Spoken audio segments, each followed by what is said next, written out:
Hello everyone, welcome once again. तो जैसा कि आप देख रहे हैं कि आज का जो हमारा जो टॉपिक है that is limitations of electromagnetic wave theory.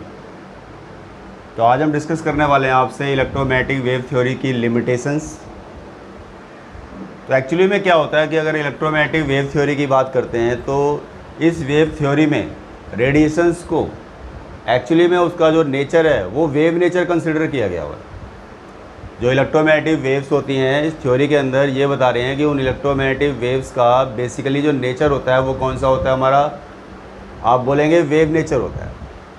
तो जो फिनोमिना वेव नेचर पे बेस्ड थे उन्हें तो इसने एक्सप्लेन किया, लेकिन जिन फिनोमिना में आपका वेव नेचर अप्लाई ना होकर के रेडिएशंस का पार्टिकल नेचर अप्लाई हो रहा था, यहाँ पे जहाँ पे पार्टिकल नेचर को लेकर के बात हो रही थी, उन फिनोमिना को एक्सप्लेन करने में ये फेल हो गया था। उसमें आपका जैसे कि ब्लैक बॉडी रेडिएशन आ जाती है, फोटो इलेक्ट्रिक इफेक्ट आ जाता है, लाइन स्पेक्ट्रम ऑफ हाइड्रोजन की बात कर सकते हैं हम। तो वहाँ पर क्या है, ये अपनी लिमिटेशन शो कर रहा है क्योंकि उन फिनोमिनास को ये एक्सप्लेन करने में फेल हो गया था। तो जो एजम्पशंस इसने लिए थे अपनी थ्योरी के अंदर वो एजम्पशन वहाँ पे अप्लाई नहीं हो पा रहे हैं, जैसे कि black body radiation, photo electric effect, line spectrum of hydrogen. तो आप कह सकते हो कि ये जो फिनोमेना जो मैं आपको बता रहा हूँ ये क्या है अभी, इनकी लिमिटेशंस है। ठीक है जी, तो हम नोट करते हैं limitations of electromagnetic wave theory की बात कर रहे हैं। According to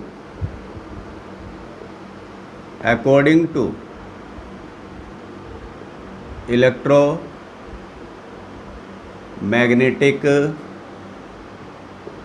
wave theory, electromagnetic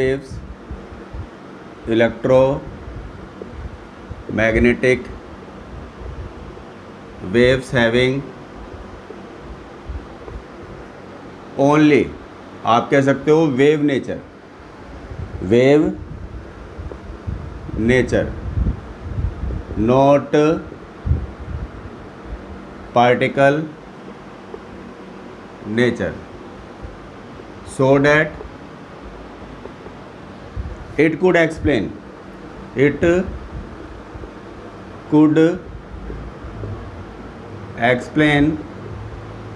the phenomenon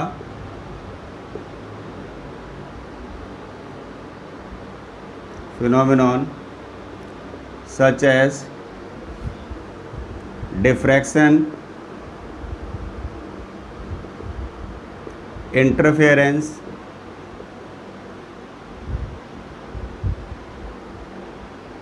where electromagnetic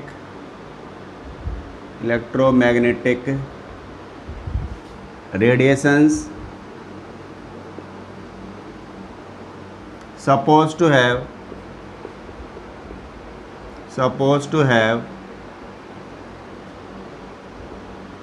wave nature। ठीक है जी, तो जिन फिनोमिना में ये सपोज किया गया कि भाई आपका क्या है, वहाँ पे जो रेडिएशन है हमारी वो वेव नेचर रखती है हमारी, तो उन फिनोमिना को इसने एक्सप्लेन किया, या आप कह सकते हो जहाँ पे वेव नेचर प्रेजेंट है उन फिनोमिना को एक्सप्लेन करने में ये कैपेबल था हमारा, यानी ये थ्योरी आपकी क्या थी, कैपेबल थी। But it could not explain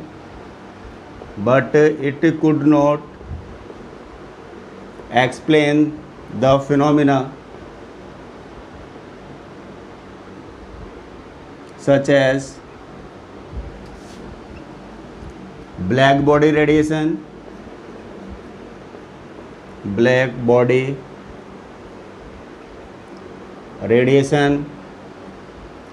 photoelectric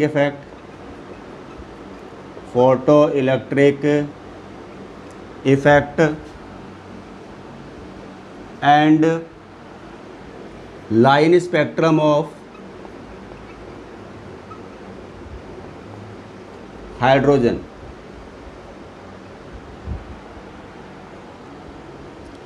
As in these phenomena,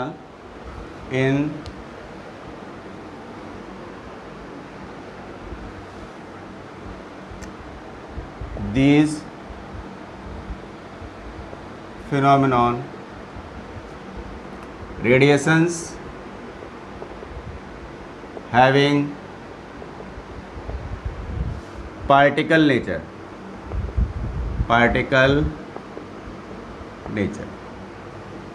ठीक है जी।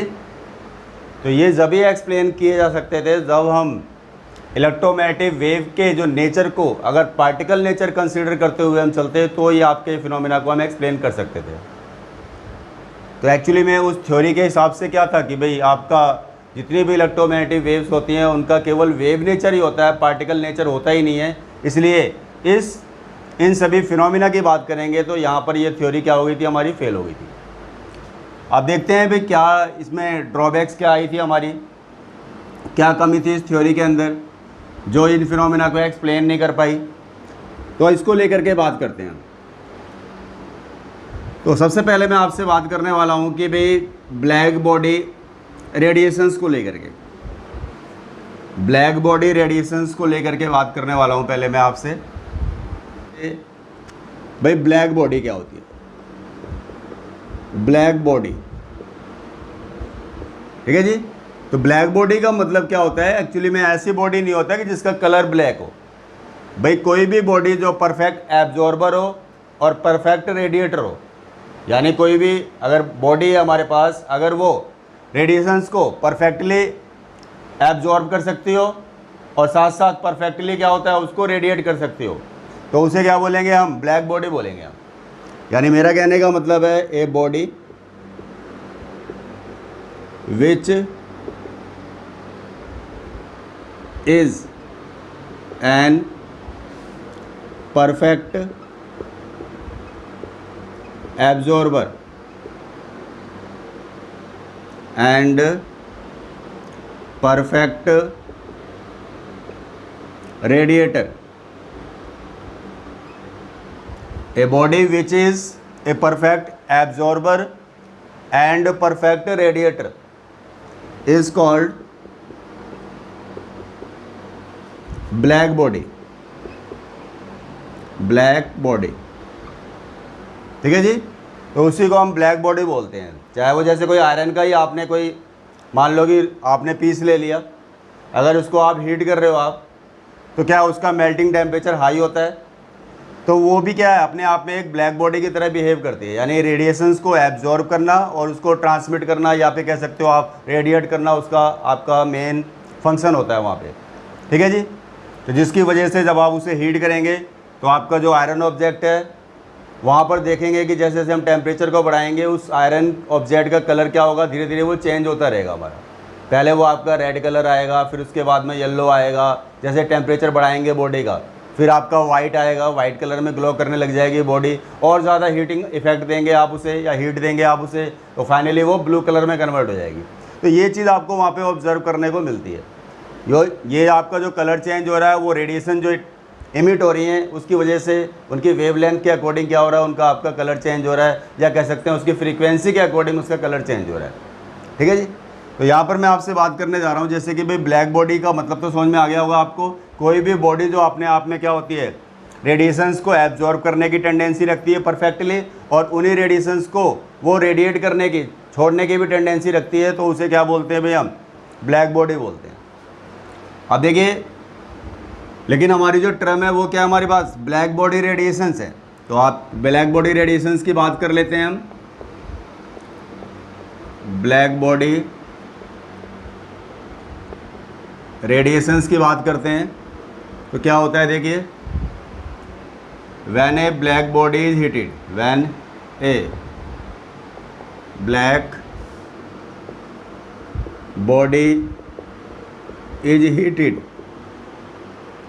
it emits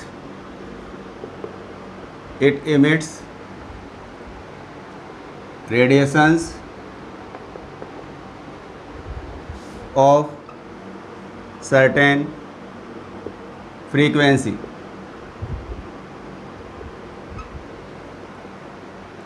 The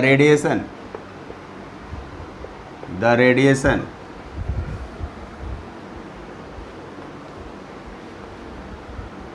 emitted by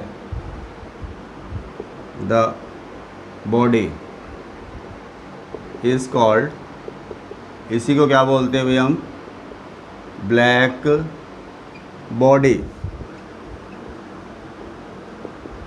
radiations.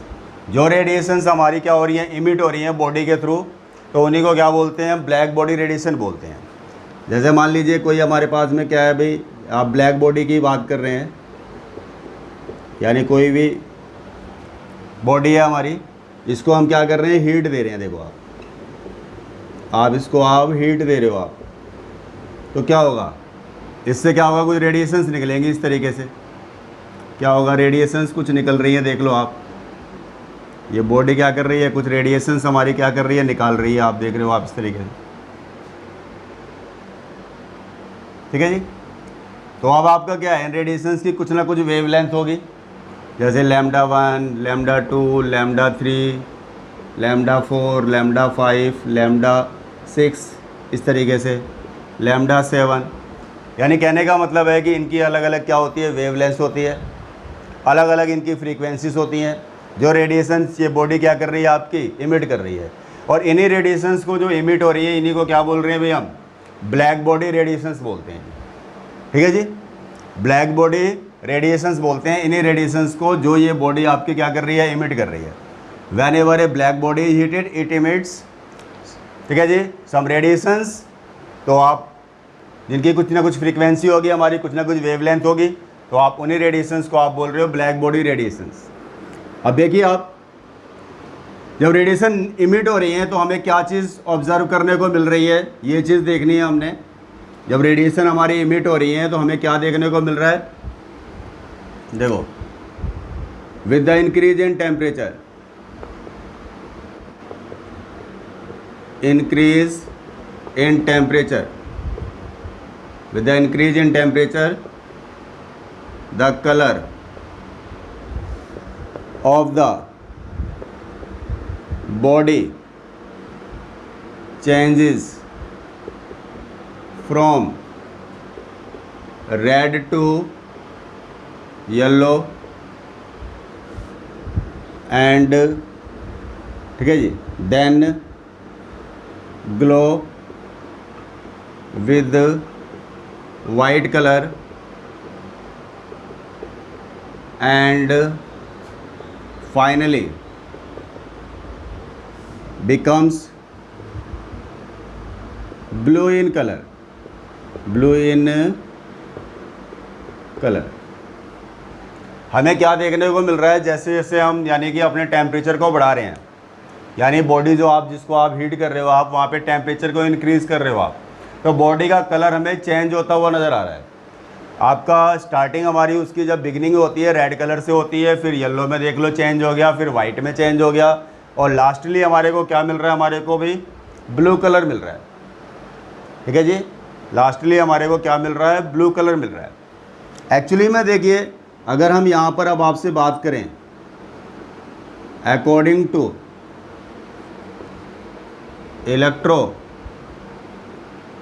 Magnetic wave theory, according to electromagnetic wave theory, the radiations emitted, ठीक है जी, द रेडिएशन emitted और absorbed are continuously,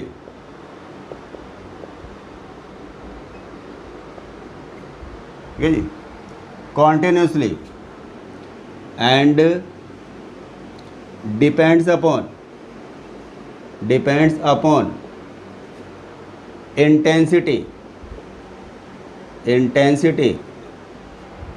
intensity का मतलब क्या है आपका, स्क्वायर ऑफ एम्पलीट्यूड कह सकते हो आप।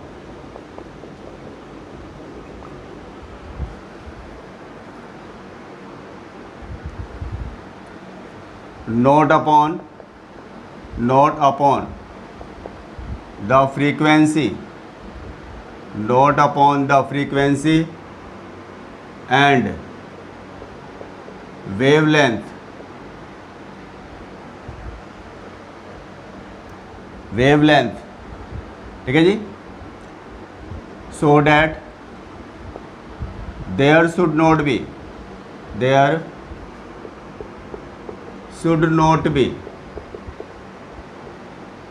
Change in color,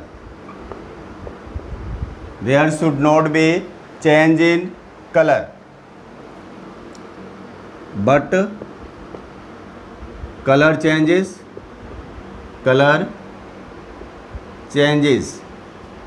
it means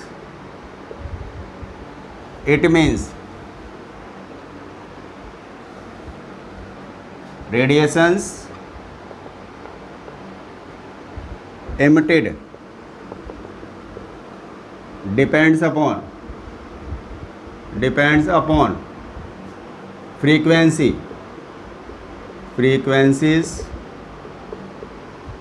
of radiations as red color lies in the low frequency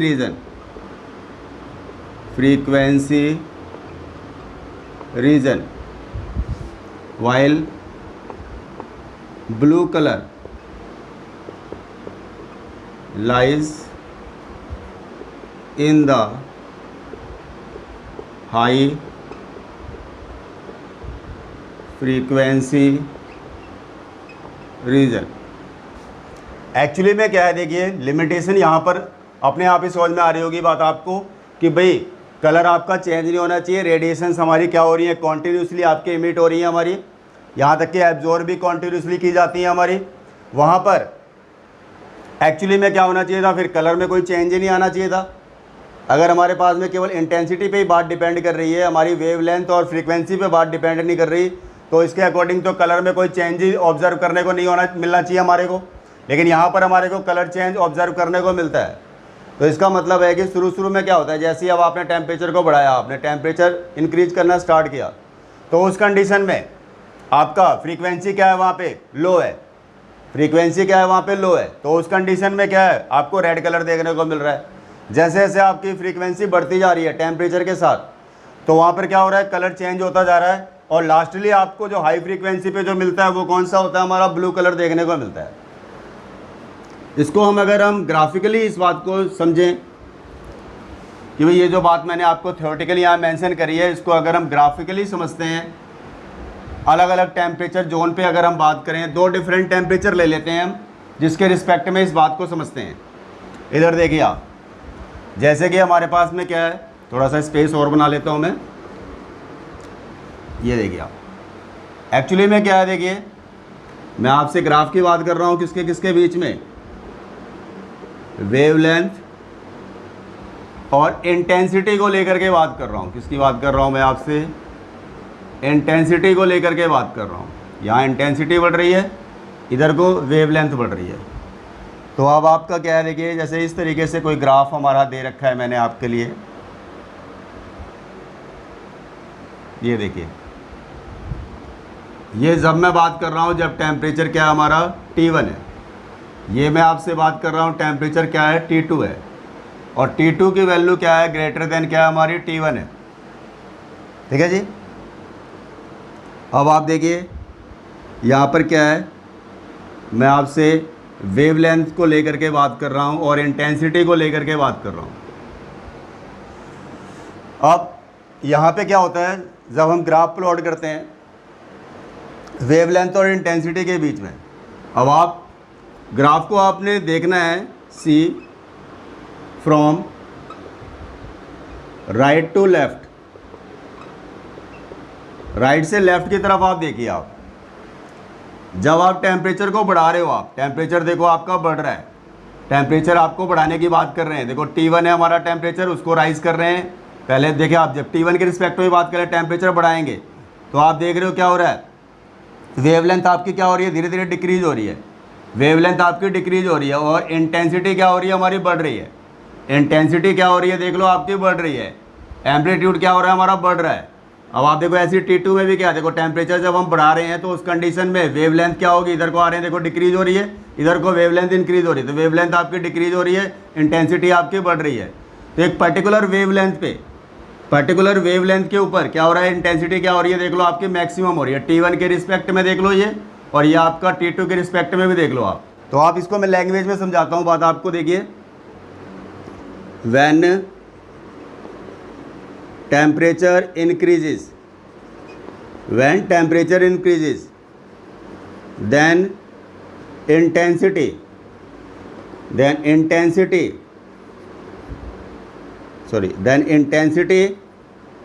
increases with the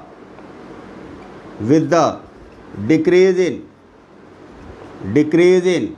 क्या बोलेंगे हम भाई, wavelength, with the decrease in wavelength and ठीक है जी, after some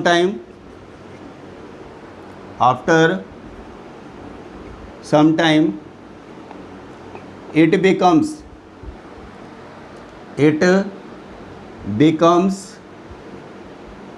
maximum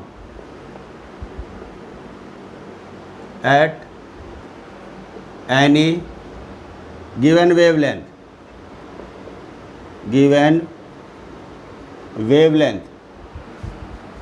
and then further start decreasing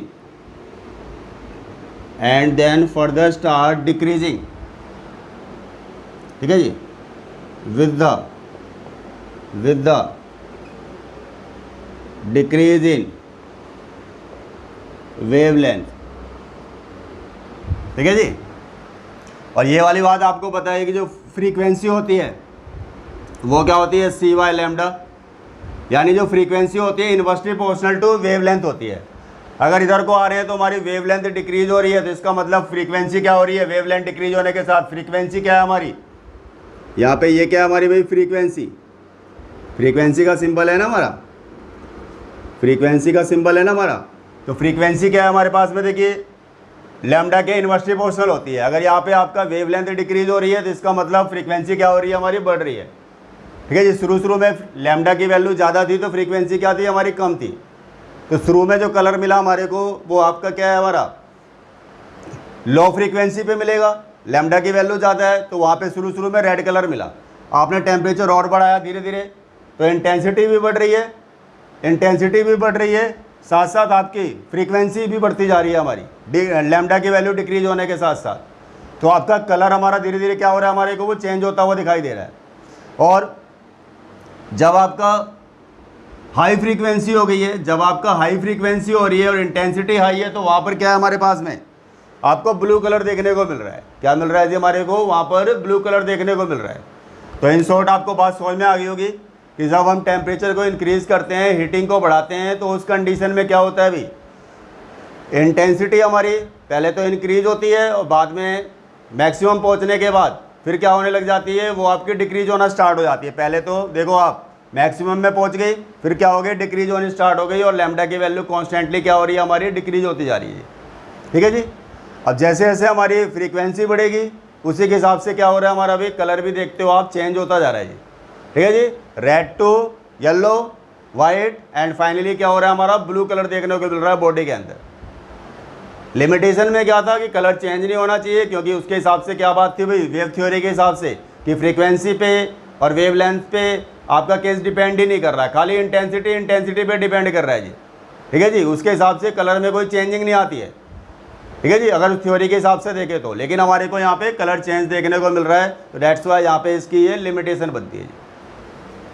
यहाँ पर ये कह रहे हैं ना कि भाई रेडिएशन जो आपकी इमिट होती है या एब्जॉर्ब की जाती है वो कॉन्टीन्यूसली की जाती है, बट ऐसा होता नहीं है।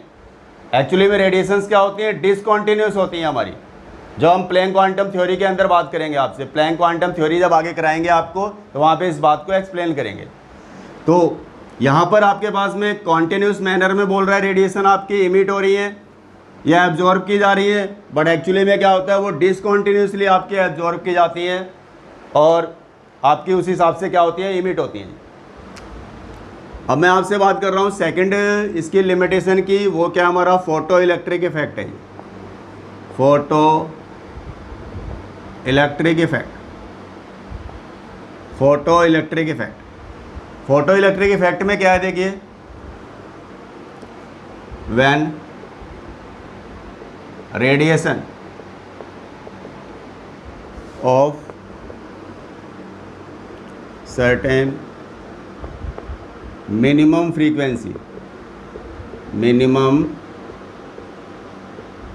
फ्रीक्वेंसी, इसको हम वी नॉट से रिप्रेजेंट कर रहे हैं, false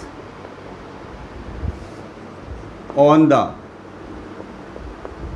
surface of a metal, surface of a metal, then electrons are ejected from the surface, the ejected electrons, are called photoelectrons,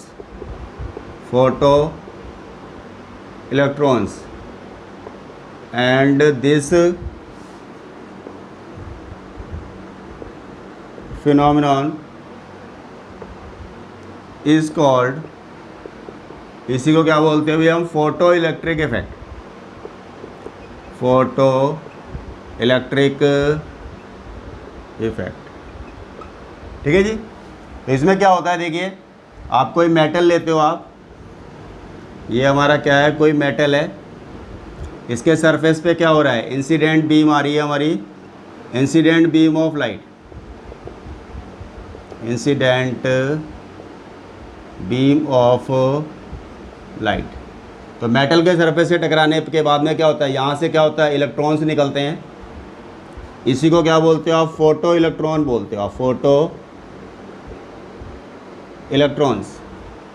और इसकी जो काइनेटिक एनर्जी जो होती है एक्चुअली में, अगर वो दें तो हाफ mv² होती है काइनेटिक एनर्जी इस इलेक्ट्रॉन की, जो इलेक्ट्रॉन यहाँ से निकल रहा है जी। मेटल के सरफेस से स्ट्राइक करने के बाद रेडिएशंस क्या करती है, उस सरफेस से इलेक्ट्रॉन को बाहर निकाल रही है। तो जो इलेक्ट्रॉन निकल रहे हैं वो तो हमारे फोटो इलेक्ट्रॉन्स कहलाते हैं, और इस फिनोमिना को क्या बोलते हैं भाई हम, फोटो इलेक्ट्रिक इफेक्ट कहते हैं। ठीक है जी, फोटो इलेक्ट्रिक इफेक्ट कहते हैं। अब आप देखिए, अगर मैं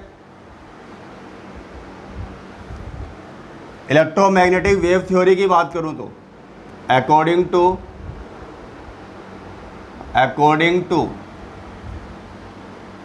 electromagnetic wave theory,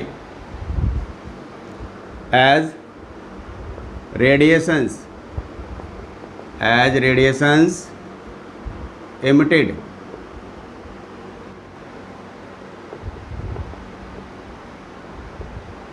continuously, so that radiations of all frequencies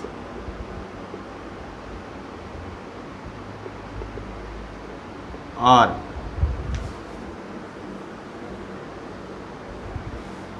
capable of ejecting electrons from the surface of metal, but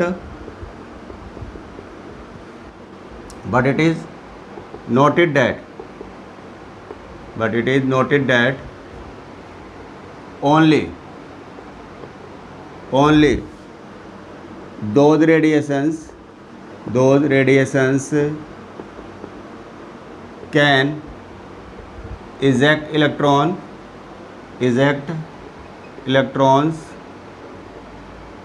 whose frequency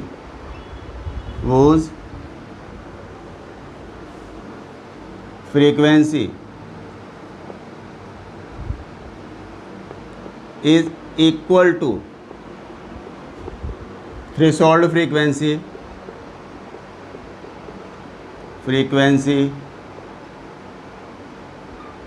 ठीक है जी, equal to threshold frequency, equal to, और कह सकते हो ग्रेटर भी बोल सकते हो आप, इक्वल टू और ग्रेटर देन थ्रेशोल्ड फ्रीक्वेंसी।